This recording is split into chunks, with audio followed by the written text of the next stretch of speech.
नमस्कार, आप देख रहे हैं इंडिया न्यूज। आपके साथ मैं हूं रचना। शुरुआत करेंगे सुपरफास्ट 100 की और आपके साथ मैं हूं राकेश पांडे। सुपरफास्ट 100 में बात सबसे पहले टीम इंडिया की जीत। टी20 वर्ल्ड कप में टीम इंडिया ने लगातार दूसरी जीत हासिल की है। मीरपुर में भारत ने वेस्टइंडीज को 7 विकेट से हरा दिया। भारत ने 130 रनों का लक्ष्य धुगेद बाकी रहते ही हासिल कर लिया। भारत की ओर से रोहित शर्मा ने सबसे ज्यादा नाबाद 62 रन बनाए। रोहित के अलावा विराट कोहली ने 54 रन की शानदार पारी खेली। Amit Mishra man of the match बने। टीम इंडिया की ओर से ऑलराउंडर रविंद्र जडेजा ने 3 विकेट झटके। उनके अलावा अमित मिश्रा ने 2 और आर अश्विन ने 1 विकेट लिया। वहीं एक खिलाड़ी रन आउट हुए। भारतीय टीम की कसी हुई गेंदबाजी के आगे कैरेबियाई बल्लेबाज टिक नहीं पाए। वेस्टइंडीज के विस्फोटक बल्लेबाज क्रिस गेल 34 रन बनाकर रन आउट हो गए। गेल को मोहम्मद शमी ने रन आउट किया। अपनी पारी में गेल ने 1 चौका और 2 छक्के लगाए। इस जीत के साथ ही भारत के सेमीफाइनल में पहुंचने का दावा मजबूत हो गया है। पहले मैच में भारत ने पाकिस्तान को हरा दिया था।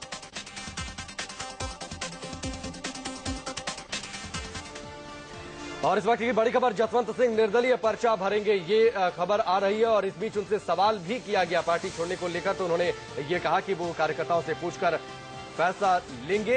ये कहा है जसवंत सिंह ने। और लगातार नाराज चल रहे। बाड़मेर से टिकट चाहते थे लेकिन टिकट उनको नहीं मिला। उनकी जगह कर्नल सोनाराम चौधरी को टिकट दिया गया। चौधरी जी हमारे बहुत पुराने मेहमान हैं, मेरे साथ संसद में रहे हैं और उन्होंने मुझे दिल्ली में कहा था कि मैं तो आपके पद चिन्हों पे चलूंगा, जहां आप जाएंगे मैं जाऊंगा। ये केवल लाल मुली ने नहीं, अन्य लोगों के भी मुझे जसवंत सिंह को आपने सुना। बड़ी खबर, बाड़मेर सीट से निर्दलीय चुनाव लड़ेंगे जसवंत सिंह। पार्टी छोड़ने को लेकर भी उनसे सवाल किया गया। उन्होंने कहा कि कार्यकर्ताओं से पूछेंगे, कोई फैसला लेंगे, लेकिन इतना तय है कि निर्दलीय चुनाव लड़ेंगे। बाड़मेर से टिकट चाहते थे, ये भी उन्होंने साफ कहा था कि ये उनका आखिरी चुनाव है। बाड़मेर से वो चुनाव लड़ना चाहते हैं, लेकिन पार्टी ने उनकी बात नहीं सुनी। टिकट काट दिया और उनकी जगह कर्नल सोनाराम चौधरी को टिकट दिया गया है, जो कि कांग्रेस से बीजेपी में आए। स्पष्ट मैं नहीं कर ले रहा, जनता मुझे लिवा रही है। कितने बजे से नॉमिनेशन? बस अभी निकलूंगा, कुछ समय लगता है बाड़मेर जाने के बीच रास्ते में। बीजेपी छोड़ने की भी औपचारिकता है, कोई अनाउंसमेंट? ये खेद है इसके बारे में। मैं वहां सबसे बैठकर ही बात करने के बाद कुछ कह सकता हूँ। निर्दलीय चुनाव लड़ेंगे जसवंत सिंह, लेकिन इससे पहले उन्होंने पार्टी आलाकमान पर तीखा हमला बोला। उन्होंने कहा कि क्या बीजेपी नेताओं ने उन्हें फर्नीचर समझ रखा है, जो यहां से वहां एडजस्ट करने की बात करते हैं। मैं कोई फर्निशिंग, टेबल, कुर्सी वो तो हूं नहीं कि मुझे एडजस्ट करके यहाँ नहीं लगा, जगह नहीं है तो इधर लगा था। नाराज जसवंत सिंह ने यह भी कहा कि बीजेपी में कुछ नेता अहंकारी हो गए हैं, जो समझते हैं कि उनकी आवाज पर देश टिका है। जसवंत सिंह की नाराजगी पर बीजेपी नेता मुख्तार अब्बास नकवी ने कहा कि कई बार पार्टी हित को ध्यान में रखकर फैसले लेने पड़ते हैं, भले इससे व्यक्तिगत तौर पर किसी को तकलीफ हो। बीजेपी में टिकट को लेकर मचे घमासान पर अरुण जेटली ने चुप्पी तोड़ी है। जेटली ने कहा कि नेता को टिकट ना भी मिले, उसे हंसते हुए पार्टी का फैसला स्वीकार कर लेना चाहिए। उन्होंने कहा कि इस पर बयानबाजी करने से बेहतर शांत रहना और गरिमा बनाए रखना है। उधर बीजेपी नेता जसवंत सिंह का टिकट कटने को लेकर दिग्विजय सिंह ने मोदी पर कटाक्ष किया है। दिग्विजय ने कहा कि मोदी का युग है, उन्हें जिसने खिलाया उसी का उन्होंने हाथ काट लिया। जसवंत की नाराजगी के बीच खबर यह भी है कि उनके बेटे मानवेंद्र 1 महीने की छुट्टी पर जा रहे हैं। बताया जा रहा है कि मानवेंद्र सिंह ने पार्टी से मेडिकल ग्राउंड पर छुट्टी मांगी है। अहमदाबाद पूर्व से टिकट कटने के बाद बीजेपी नेता हरेंद्र पाठक नाराज हो गए हैं। उन्होंने कहा कि बीजेपी में अब समर्पित लोगों का सम्मान नहीं रहा। उन्होंने कार्यकर्ताओं से बात कर 2-3 दिनों में अगला फैसला लेने की बात कही। अहमदाबाद ईस्ट से बीजेपी सांसद हरेंद्र पाठक के समर्थकों ने फिल्म अभिनेता परेश रावल का पुतला फूंका। दरअसल यहां से मौजूदा बीजेपी सांसद हरेंद्र पाठक का टिकट काटकर पार्टी ने परेश रावल को मैदान में उतारा है। हाल ही में बीजेपी में शामिल हुए वरिष्ठ पत्रकार एमजे अकबर का लखनऊ में राष्ट्रवादी मुस्लिम मंच के कार्यकर्ताओं ने पुतला फूंका। साथ ही उनके बीजेपी में शामिल होने की निंदा भी की। बीजेपी के एक और बुजुर्ग नेता लालमुनि चौबे भी टिकट कटने पर नाराज हो गए हैं। बिहार के बक्सर से 4 बार सांसद रह चुके लालमुनि को टिकट नहीं मिला तो भड़क उठे और खबर है कि वो बक्सर से निर्दलीय भी चुनाव लड़ सकते हैं। लालमणि चौबे के निर्दलीय चुनाव लड़ने की सुगबुगाहट मिलते ही बक्सर से बीजेपी उम्मीदवार अश्विनी चौबे परेशान हो गए। भागे भागे उनके घर पहुंचे अश्विनी चौबे ने लालमणि चौबे से चुनाव नहीं लड़ने की खूब गुजारिश की। लालमणि चौबे से हुई मुलाकात की तस्वीरें सामने आने पर बीजेपी नेता अश्विनी चौबे मीडिया पर ही भड़क उठे। वो भड़कते हुए कैमरे के सामने आकर खड़े हो गए और मुलाकात को पारिवारिक मसला बताने लगे। सॉरी ये नहीं, ये गंदा बात है। क्या आप लोग तमाशा करते हैं? क्या गंदी बात? चलिए, क्या तमाशा करते हैं आप लोग? क्या तमाशा करते हैं? क्या मतलब आप लोग पारिवारिक चीजों को आप लोग सड़क पर लाना चाहते हैं क्या? नहीं, गंदी बात। बीजेपी नेता लालमणि चौबे को मनाने का दौर लगातार जारी है। अश्विनी चौबे के बाद सुशील मोदी भी उनके घर पहुंचे। बीजेपी के नेता किसी भी तरह लालमणि चौबे को मनाने की कवायद करने में जुटे हैं। श्री राम सेना के संस्थापक और विवादित नेता प्रमोद मुतालिक की सदस्यता बीजेपी ने रद्द कर दी है। भारी विरोध के बाद पार्टी ने कदम उठाया। इससे पहले बीजेपी में शामिल होने के बाद मुतालिक को बेलगाम नॉर्थ से टिकट देने की बात सामने आ रही थी। इससे पहले जब मुतालिक को बीजेपी में शामिल किया गया तो गोवा के सीएम मनोहर पार्रिकर भड़क गए। उन्होंने कहा था कि मुतालिक को बीजेपी में नहीं लिया जाना चाहिए और उनकी सदस्यता रद्द हो। बीजेपी की ओर से आज जसस आहलूवालिया दार्जिलिंग सीट से अपना नामांकन दाखिल करेंगे। इससे पहले इस सीट से जसवंत सिंह बीजेपी के सांसद रहे हैं। लोकसभा चुनाव के लिए बीजेपी ने एक और लिस्ट जारी की है। इस लिस्ट में बीजेपी ने 9 उम्मीदवारों का ऐलान किया है। नांदुरबर सीट से बीजेपी ने विजय गावित की बेटी हिना गावित को टिकट दिया है। बीएसपी से बीजेपी में आए करम सिंह तंवर को अमरोहा से उम्मीदवार बनाया गया। बीजेपी के पीएम उम्मीदवार नरेंद्र मोदी बाबा रामदेव के मंच पर दिखे। दिल्ली के रामलीला मैदान में मोदी ने बाबा रामदेव के योग शिविर को संबोधित किया। मोदी ने यहां रामदेव के काला धन वापस लाने के मुद्दे का समर्थन करते हुए कहा कि बाबा के मुद्दे मुझे अपने मुद्दे जैसे लगते हैं। मुझे अपने मेरे मुद्दे लगते हैं, लेकिन बहुत लोग हैं जिनको उनके मुद्दों से नींद हराम हो जाती है। बाबा रामदेव के मंच पर मोदी का पहुंचना बेहद खास था, क्योंकि कुछ दिन पहले ही रामदेव मोदी से नाराज हो गए थे। अपने समर्थकों को बीजेपी का टिकट नहीं मिलने से नाराज रामदेव ने यहां तक कह दिया था कि मोदी पीएम बनने की जल्दबाजी में है। मोदी ने बाबा रामदेव की शान में कसीदे पढ़े। उन्होंने कहा कि रामदेव किसी पार्टी या व्यक्ति के समर्थक नहीं है। वो चाहते हैं कि देश में काला धन वापस आए और देश भ्रष्टाचार मुक्त बने। साथ ही वो सच्चाई के बल पर ही कई लोगों के आदर्श बने हुए हैं। योग गुरु बाबा रामदेव ने देश भर में एक साथ कई जगहों पर योग शिविर का आयोजन किया। रामदेव ने दावा किया कि पूरे देश में करीब 1 करोड़ लोग इसका हिस्सा बने। रामदेव ने इसे योग महोत्सव का नाम दिया। हर हर मोदी के चुनावी नारे पर द्वारका पीठ के शंकराचार्य स्वामी स्वरूपानंद सरस्वती ने कड़ा ऐतराज जताया है। स्वरूपानंद ने संघ प्रमुख मोहन भागवत से मिलकर शिकायत की है। शंकराचार्य स्वामी स्वरूपानंद ने कहा कि इस तरह से व्यक्ति की पूजा नहीं होनी चाहिए। ऐसा करना धर्म के खिलाफ है। मोदी के साथ जो जोड़ा जा रहा है तो आप मोदी को ईश्वर मान रहे हैं। ये जो प्रवृत्ति है ये धर्म विरुद्ध है और ये हम लोगों को सनातन धर्मियों को अखरती है। बताया जा रहा है कि मोहन भागवत ने भी स्वरूपानंद से बातचीत में माना कि हर हर मोदी कहना सही नहीं है। सूत्रों से खबर है कि मोहन भागवत ने शंकराचार्य को इस संबंध में बीजेपी नेताओं से बातचीत करने का भरोसा दिया है। उधर आगरा में मनकामेश्वर मंदिर के महंत योगेश पुरी ने भी हर हर मोदी घर घर मोदी नारे का विरोध किया है। महंत ने मोदी के इस नारे को हिंदू मान्यताओं के मुताबिक गलत बताया। उन्होंने कहा कि राजनीतिक नारे को धर्म से जोड़ने पर किसी की भावना आहत हो सकती है।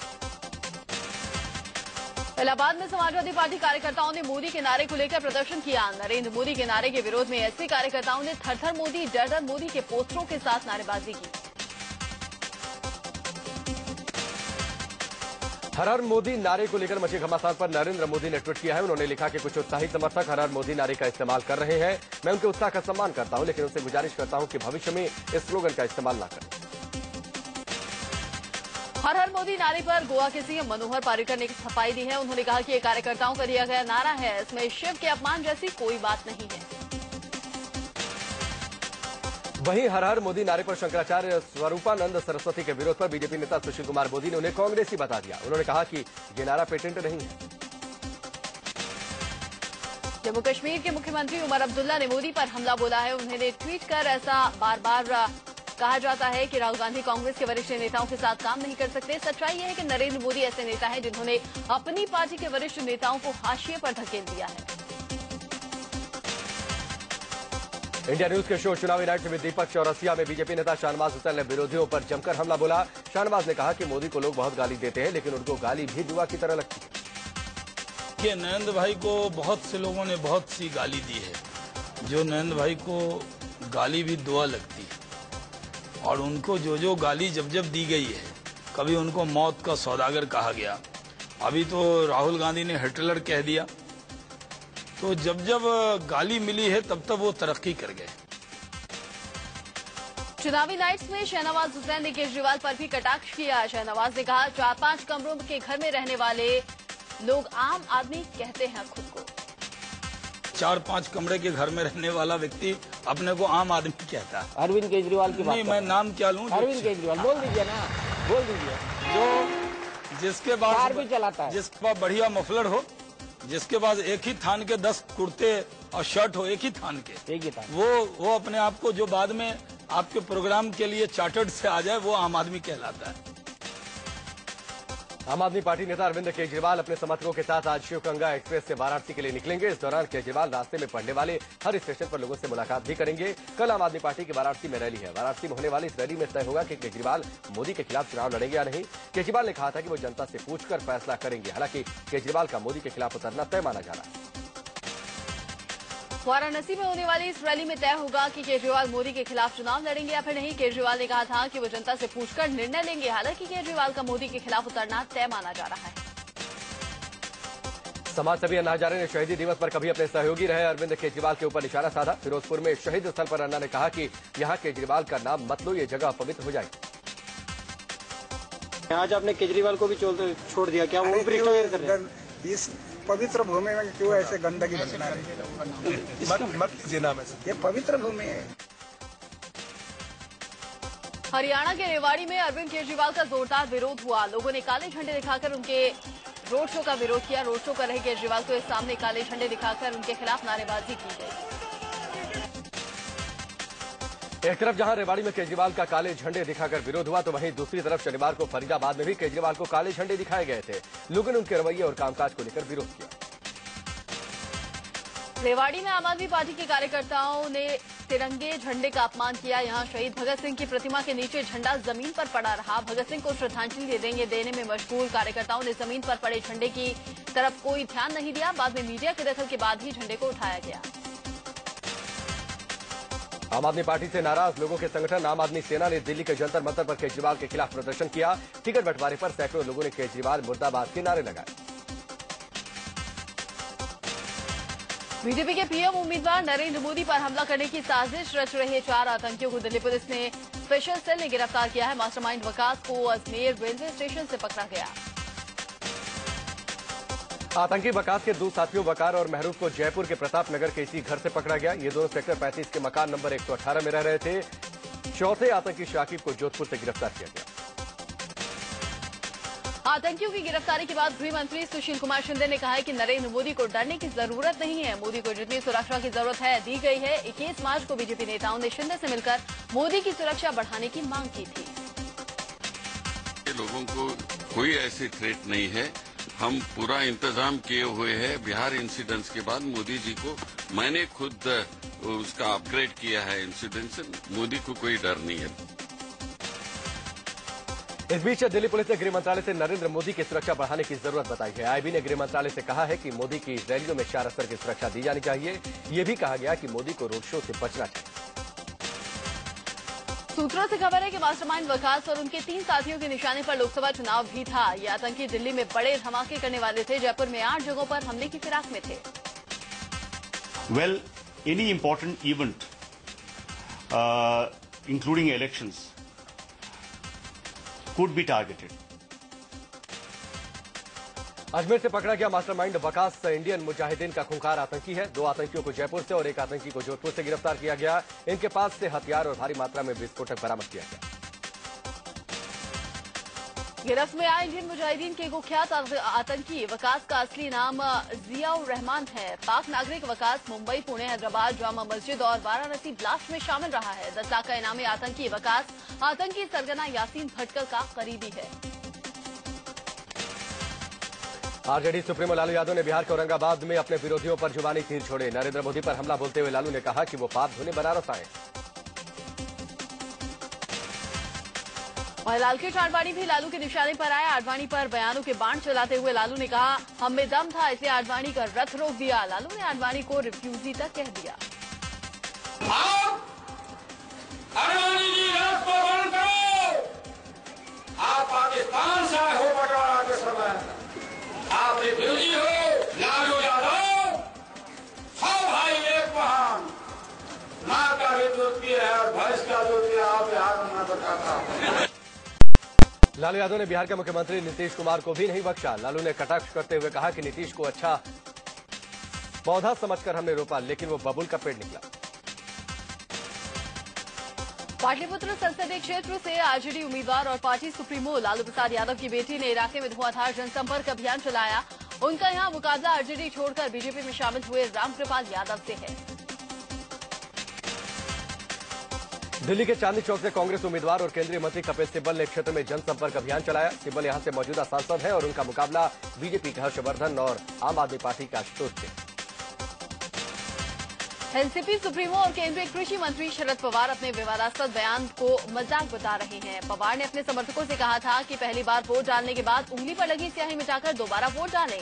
अब पवार ने कहा कि उन्होंने ऐसा मजाक में कह दिया था। My expression of ink of voting harassment was purely a humor and was not at all suggestive of any act in breach of electoral laws or rules. Pawar ने कहा था कि मुंबई और सतारा में अलग अलग दिन वोट पड़ेंगे तो सतारा में वोट देकर स्याही मिटा लें और फिर मुंबई आकर भी वोट डालें। पंजाब के मुख्यमंत्री प्रकाश सिंह बादल ने कांग्रेस अध्यक्ष सोनिया गांधी को सर्कस की हंटरवाली करार दिया है। उन्होंने कहा कि जो अमरिंदर सिंह अरुण जेटली के खिलाफ चुनाव नहीं लड़ना चाहते थे, वो सोनिया के हंटर चलाने पर राजी हो गए। दिल्ली में लोकसभा चुनाव के लिए बीजेपी ने 360 डिग्री अभियान छेड़ने का फैसला किया है। दिल्ली के 7 लोकसभा सीट के लिए एक साथ एक दिन एक ही समय पर 300 जगहों पर बीजेपी कार्यक्रम कर कांग्रेस और आम आदमी पार्टी पर हमला बोली। दिल्ली के 70 विधानसभा क्षेत्रों में बीजेपी एक साथ एक घंटे का प्रोग्राम करने वाली है। यहां जनता दरबार लगाकर कठपुतली शो और नुक्कड़ नाटक के जरिए विरोधी पार्टियों पर निशाना साधा जाएगा। साथ ही आप पार्टी के खिलाफ सीडी भी चलाई जाएगी।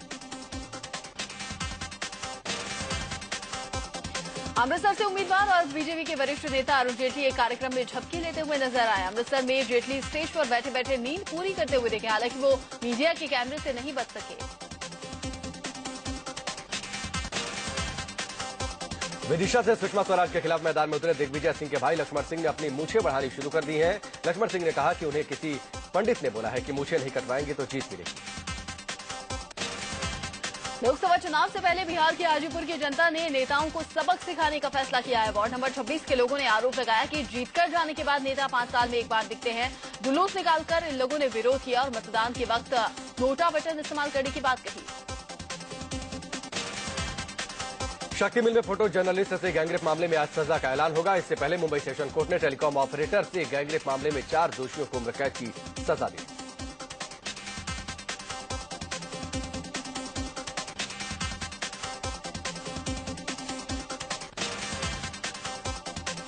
रिलायंस इंडस्ट्रीज में गैस की कीमतों को लेकर आज सुप्रीम कोर्ट सुनवाई करेगा। सीपीआई लीडर गुरुदास दास गुप्ता और एक एनजीओ की ओर से दाखिल अर्जी पर 3 जजों की बेंच इस मामले पर सुनवाई कर रही है।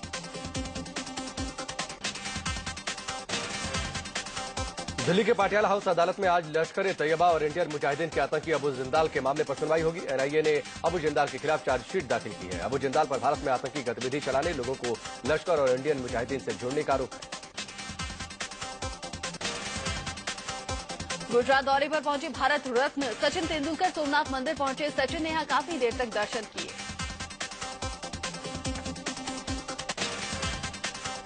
बिहार के दरभंगा में कल्याण छात्रावास और स्थानीय लोगों के बीच चल रहे विवाद ने हिंसक रूप ले लिया। पहले छात्र ने लोगों पर पत्थर फेंके, इसके बाद पहुंची पुलिस ने छात्रों पर लाठीचार्ज कर उन्हें खदेड़ दिया। छात्रों की गुंडाई से नाराज महिलाओं ने हॉस्टल में आग लगा दी। वहीं पुलिस हंगामा रोकने में नाकाम रही तो मीडिया वालों की ही पिटाई कर दी। फिर महिलाओं ने पुलिस को झाड़ू लेकर दौड़ाया। इंदौर के मल्हारगंज इलाके में अस्पताल परिसर के गैराज में कार और बाइक जलकर खाक हो गई। बताया जा रहा है कि गैराज में शॉर्ट सर्किट की वजह से चिंगारी भड़की थी। दिल्ली से सटे फरीदाबाद में एक साड़ी के शोरूम में भीषण आग लग गई। आग की खबर मिलने के बाद दमकल की कई गाड़ियां आग पर काबू पाने के लिए पहुंची। आग से करीब 15 लाख के नुकसान का अनुमान है। फिलहाल आग की वजह का पता नहीं चल पाया है।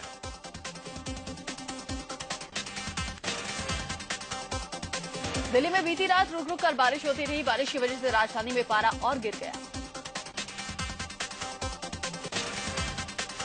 मौसम विभाग का अनुमान है कि राजधानी दिल्ली और आसपास के इलाके में मौसम का मिजाज अभी बिगड़ा ही रहेगा। 1-2 दिनों तक अभी और बारिश हो सकती है। हैदराबाद में शॉपिंग कॉम्प्लेक्स में आग लग गई। आग बुझाने के लिए दमकल की दर्जनों गाड़ियां मौके पर जुटी रही। यूपी के श्रावस्ती में एक सड़क हादसे में 7 लोगों की मौत हो गई। यूपी सरकार में अधिकारी संजीव श्रीवास्तव पूरे परिवार के साथ नेपाल से लौट रहे थे।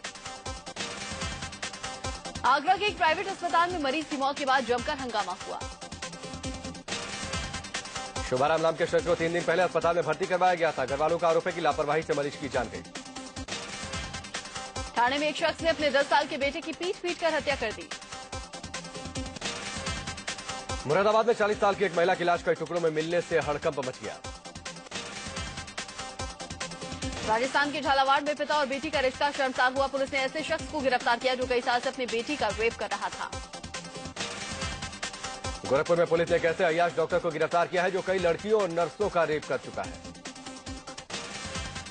अय्याश डॉक्टर के साथ पकड़ी गई लड़की ने थाने में जमकर हंगामा किया। उसका कहना था कि उसकी जिंदगी है, वो जो चाहे करेगी। मथुरा के जमुनापार इलाके में 2 ट्रकों और कार के बीच भिड़ंत में 2 लोगों की मौत हो गई जबकि 4 लोग बुरी तरह जख्मी हो गए।